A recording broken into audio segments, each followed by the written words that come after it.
Oh, you scared me. I didn't think we were going to be seeing each other tonight. In fact, I didn't even make a video for you this week at all. But I'll tell you what I'll do. I'll repost the video I made in 2015 showing you the podcast I've used for the past 4 years to put myself to sleep.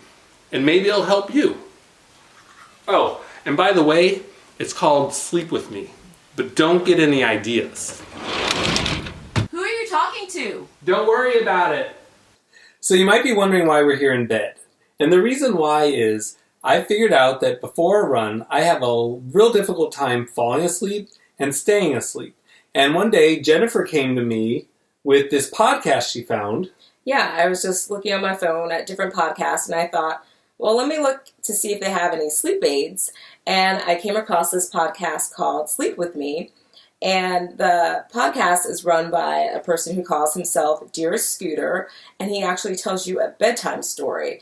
It got a lot of ratings, a lot of great ratings, and I thought, well, let's listen to these bedtime stories. Yeah, and when she brought it to me, I was not sold on it at first. I mean, Scooter tells you this bedtime story, but he stutters and stammers, and his stories always kind of go off in these, these side directions. The thing is because of the way he does it, you can't ever focus on the story.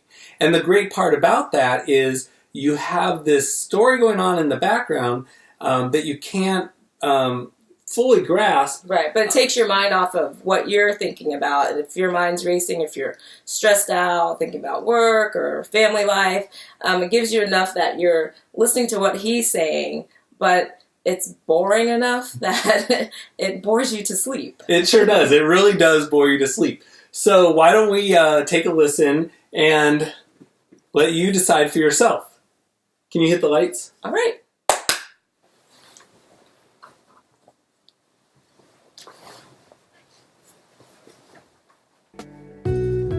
Hey, you're up all night tossing, turning, mind racing, trouble getting to sleep, trouble falling asleep. Well, welcome.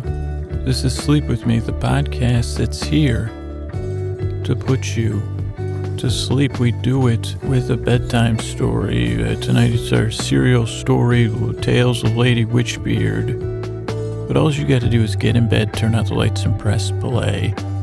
I'm going to do the rest. And what am I going to do? What's the rest for you newbies or you regulars? You say, well, here's my memorandum of proposal, whatever. I'm going to reach my hand via my voice. I'm going to send my voice across the deep, dark night to your ears. I'm going to use lulling, soothing tones, pointless meanders, and an unpatented system of boredom to create a safe place where you can set aside whatever's running through your brain.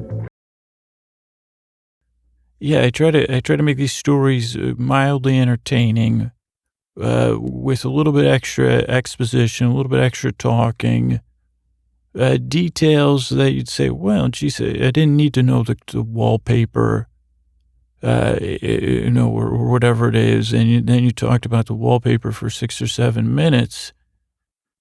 But hearing you talk about wallpapers, and that's the worst thing in the world, a lot better than budgeting, 2 a.m. budgeting, combined with shaming for candy expenditures, which only equate to about 1/1000th of my budget.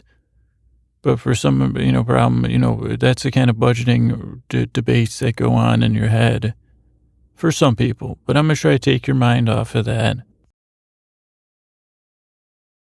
And for at least this chunk, this is as safe a place as I can make it. I'm going to do my best to soothe, lull, and distract you.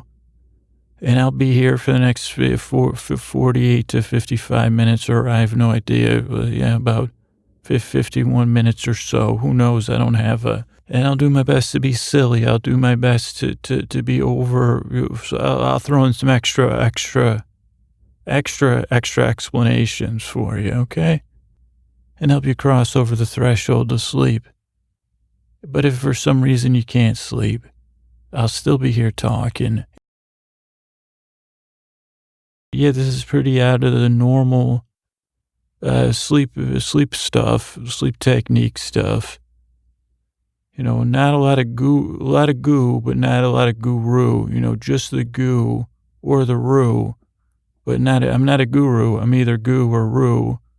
Or what did I say? My brain had a gobbledygook. You maybe in some down under, whatever you call me, a mash mouth. I don't know what you guys say. Mush mouth, mash mouth, smush mouth. I say I'm more of a smush mouth, I guess. Or a phage, as I was called last week. The phage is here. So that's it, all right? And, welcome back or come on back anytime. The air's just dull here. It's too late for a country time lemonade metaphor, but let's get you to sleep. What do you say?